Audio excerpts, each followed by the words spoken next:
So I been living in my home town since 14 years and I never thought कि मैं अपने teenage के years home town में रह करके ही मेरे चले जाएंगे। मैंने सोचा था कि मेरी ये जो prime time of my life teenage years मेरे जो थे वो काफ़ी एक्साइटिंग होंगे। नए नए लोगों से मिलना, नई नई जगह को एक्सप्लोर करना एंड एक एक्सपोजर लेना बाहर का। ऐसा कुछ हुआ नहीं। तो मैं इस सिचुएशन में पहुंचा कैसे, एंड अगर मैं पीछे टाइम में जा सकता तो मैं क्या चेंज करता। तो मैं इस वीडियो में उसके बारे में बात करना चाहता था बिकॉज़ ये काफ़ी इम्पॉर्टेंट है। एंड मैं अपने थॉट्स को भी रिकॉर्ड करना इसीलिए चाहता हूँ बिकॉज़ मैं आगे टाइम में जा कर के फिर से देख सकूँ कि मैं इस पर्टिकुलर टाइम में क्या सोच रहा था। तो या जब मैं छोटा था तो मेरे डैड का बिज़नेस बाहर था, तो मैं दूसरे स्टेट में था का जब बिज़नेस वहाँ से शिफ्ट हुआ तो मैं फिर अपने होम टाउन में आ गया। And I been living in my home town since then. तो इट वाज अराउंड 2008 जब मैं अपने होम टाउन में मैं आया था पहली बार। उस टाइम मैं शायद थर्ड स्टैंडर्ड में पढ़ता था। मैंने अपनी स्कूलिंग 10th तक कंप्लीट की एक ही स्कूल से। And that was very normal time that I spent. And I don't regret any part of it because वो काफ़ी ही एक नॉर्मल फ्रेज था एंड काफ़ी अच्छे से वो टाइम बीता मेरे स्कूल डेज जो थे। बट बात आती है कॉलेज की। मैंने कभी नहीं सोचा था कि मैं अपने होम टाउन के ही कॉलेज में एडमिशन करा लूँगा, होम टाउन के ही हाई स्कूल में भी एडमिशन करा लूँगा एंड फिर मैं अपने होम टाउन में ही काफ़ी टाइम तक रह जाऊँगा। सो हुआ क्या कि मैंने 10th के बाद मेरा मैथ्स में ज़्यादा इंटरेस्ट था नहीं। तो मैंने सोचा कि मेरे आर्ट्स के सब्जेक्ट्स मुझे ज़्यादा पसंद आते थे, जैसे इकोनॉमिक्स वगैरह हो गया। तो मैंने फिर आर्ट्स चूज़ कर लिया। एंड जैसा कि कई सारे लोग जानते होंगे कि आर्ट्स में आपको कोचिंग सेंटर्स वगैरह जाने की ज़रूरत नहीं होती है, वो आपको खुद से ही पढ़ना होता है एंड कॉलेज के क्लासेस ही काफ़ी होते हैं। तो मैंने आर्ट्स चूज़ किया तो मेरे पास कोई ऑप्शन नहीं था कि कोचिंग वगैरह मैं बाहर जा कर के कर सकूं। तो मैं ज़्यादातर टाइम फिर घर में ही रहता था एंड ज़्यादा से ज़्यादा मैं कॉलेज जाता था एंड मैं खुद से ही सेल्फ स्टडी करता था। एंड वो तो हो गया, वो तो टाइम बीत गया।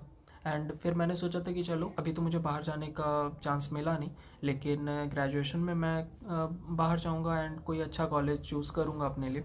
लेकिन आई डोंट नो व्हाट हैपेंड कि प्राइवेट कॉलेज की फ़ीस बहुत ज़्यादा थी। सो आई वाज अनेबल टू पे इट। एंड गवर्नमेंट कॉलेजेस, मुझे नहीं लगता कि आर्ट्स वालों के लिए कोई ऐसा गवर्नमेंट कॉलेज है जो कि जैसे आईआईटीज़ होते हैं। मेरे पास एक ही ऑप्शन बचा था कि प्रिपरेशन करूँ गवर्नमेंट जॉब्स की या यूपीएससी की।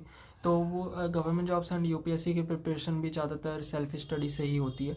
एंड कोचिंग्स वगैरह यूपीएससी के अगर आप करोगे तो वो काफ़ी एक्सपेंसिव होता है, तो मैं वो अफोर्ड नहीं कर पा रहा था। ग्रेजुएशन के टाइम में भी मुझे मैंने अपने होम टाउन से तो नहीं किया, लेकिन मेरे होम टाउन के बगल में ही एक नियर बाई सिटी है जो कि 1 आवर की दूरी पे है। मैंने वहाँ से अपना फिर ग्रेजुएशन किया। एंड या मैं सेल्फ स्टडी करता रहा अपने ग्रेजुएशन के। सिंस देन मुझे बीच में भी काफ़ी बार बाहर जाने का अगर मौका मिलता भी था तो I was so engage in my studies वगैरह में। और ग्रेजुएशन की चीज़ों में मैं इतना बिजी रहता था कि मैं कहीं जा नहीं पाता था। एंड मैंने लाइफ को अभी तक मुझे ऐसा फील हो रहा था कि मैंने एक्सप्लोर ही नहीं किया बिल्कुल एक तरीके से। फिर मैंने सोचा कि चलो ग्रेजुएशन नहीं तो मास्टर्स डिग्री के लिए तो फिर मैं बाहर जाऊंगा। तो फिर मैं क्या करने लगा, फॉरेन यूनिवर्सिटी के लिए मैं ये चेक करने लगा कि क्या क्या ये होता है, प्रोसेस होता है। एंड फॉरेन यूनिवर्सिटीज़ मुझे लगा कि नहीं, एक्सपोजर लेना तो बहुत ही ज़रूरी है। तो मैंने सोचा कि अब फॉरेन यूनिवर्सिटीज़ में ही अप्लाई करता हूँ। तो long story short, foreign universities में मैंने ना एक में भी अप्लाई किया बिकॉज़ वहाँ एप्लीकेशन ही इतना ज़्यादा कॉम्प्लेक्स है, एप्लीकेशन प्रोसेस ही, कि आपको रिकमेंडेशन लेटर वगैरह लेना पड़ता है अपने प्रोफेसर से, प्रोफेसर की ईमेल से भिजवाना होता है recommendation letter. And I don't think कि ऐसा कुछ भी सिस्टम्स है मेरे यूनिवर्सिटी में। I don't know, I am not sure. तो फॉरेन यूनिवर्सिटी में भी मैं फुल राइडर स्कॉलरशिप मिलने का होप कर रहा था बिकॉज मैं अफोर्ड तो ऑब्वियसली नहीं ही कर पाता। अगर मान लो आप मल्टीपल कॉलेजेस में अप्लाई करोगे तो सब में वो ईमेल भिजवाना होता है। एंड मुझे नहीं लगता कि यहाँ के प्रोफेसर्स इतने सपोर्टिव हैं मेरे कॉलेज के स्पेशली। तो मैंने वो आइडिया ही ड्रॉप कर दिया बिकॉज अगर एक दो कॉलेज में वो लेटर ऑफ रिकमेंडेशन भेजने की बात होती तो वो अलग होता, लेकिन मैं 10-12 कॉलेजेस में रिकमेंडेशन लेटर भेजने के लिए बोलूँगा तो आई डोंट थिंक वो लोग भी उतना हेल्प करते मेरी। सो या मैंने ट्राई करने से पहले ही मैंने गिव अप कर दिया, तो that is kind of sad. लेकिन अभी मैं अपने 20s में हूँ and I am very sure कि मैं अपने 20s तो ख़राब नहीं करूँगा। I am damn sure. मैंने ये डिसाइड किया, then I will be moving out, I will be travelling and I will be making new friends, I will be getting exposure to a new place and no matter what because मैंने अपने studies को इस तरह curate कर दिया है कि मैं अब ऑनलाइन भी चीज़ें कर सकता हूँ। अपना जो वर्क है, मैं फ्रीलांस करता हूँ, तो मेरा जो फ्रीलांस का काम है, मेरा जो स्टडी है, वो सारा मैं कहीं भी रह के कर सकता हूँ रिमोटली। तो मैंने इस तरह से क्यूरेट किया है अपनी लाइफस्टाइल को कि now I am free finally. So it took me so long and I don't think it should have taken this long. So what would I have changed if I was able to go back in time? तो सबसे पहले तो I would have chosen science after 10th, ताकि मैं इसलिए नहीं कि मुझे साइंस बहुत पसंद है, बिकॉज मुझे बाहर जाने का एक रीज़न तो मिलता, चीज़ों को खुद से एक्सप्लोर कर सकूं। बिकॉज आर्ट्स लेने के बाद आप साइंस में पिवट नहीं कर सकते, लेकिन साइंस लेने के बाद आप आर्ट्स में बाद में पिवट कर सकते हो। सो या अगर मुझे फिर बाद में लगता कि नहीं मुझे तो आर्ट्स की सब्जेक्ट्स ही पढ़ने हैं, तो फिर मैं बाद में उसको पढ़ता।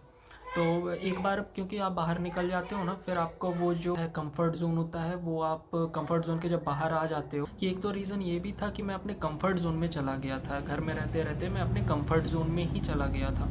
जब आप यंग होते हो ना, तो आपको बहुत ही लाइफ में ज़्यादा एक्सप्लोर करना चाहिए, नई नई चीज़ें ट्राई करनी चाहिए, बिकॉज आपके पास बहुत टाइम है चीज़ों को ट्राई करने का। And that is the whole point of being young, कि आप रिस्क ले सकते हो अपनी लाइफ के साथ। बिकॉज इन्वेस्टिंग में भी ऐसा ही होता है कि जैसे जैसे आपकी एज बढ़ते जाती है, आपका जो रिस्क एपेटाइट है वो कम होते जाता है। लेकिन आप जितने यंग होते हो, आपका रिस्क एपेटाइट उतना ही ज़्यादा होना चाहिए, चाहे वो इन्वेस्टिंग हो, चाहे वो लाइफ हो। तो वही रूल मैं अप्लाई करता।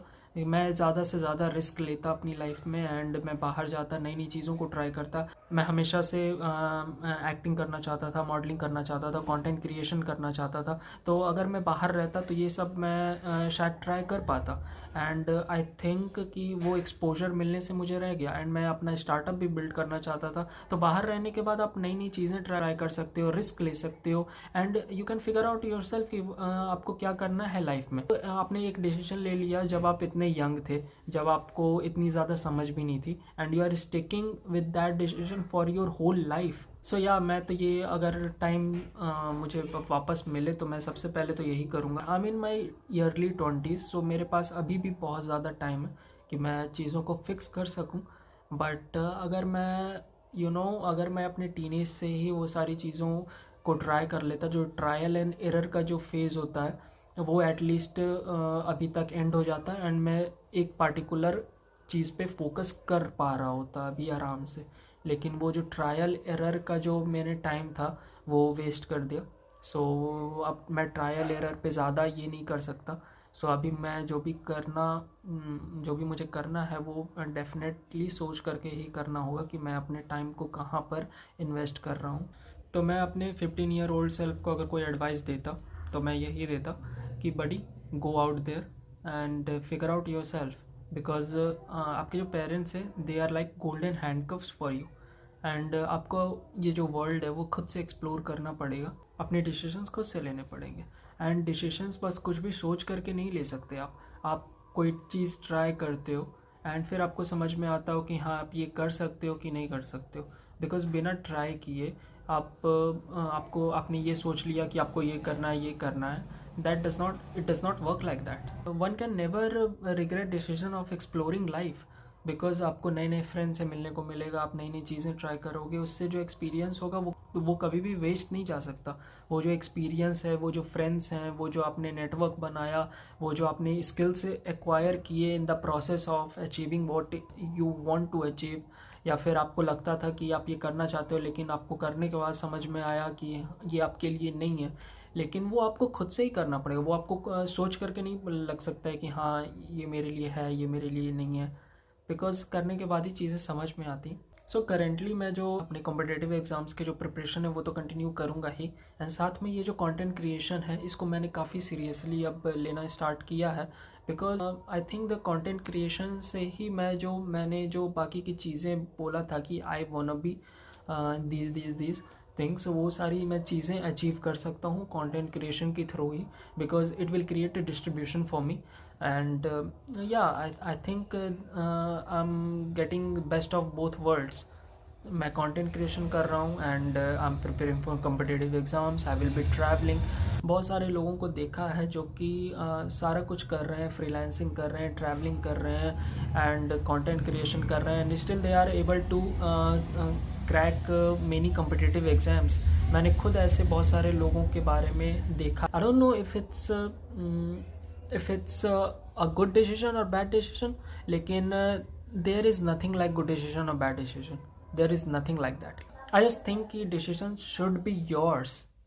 तो अगर आप रिग्रेट भी करो ना, then you will have that feeling कि हाँ, ये मैंने डिसाइड किया था, इसकी जो रिस्पॉन्सिबिलिटी है वो मेरी है. So yeah guys, and that's it. I'll see you in my next video. Bye.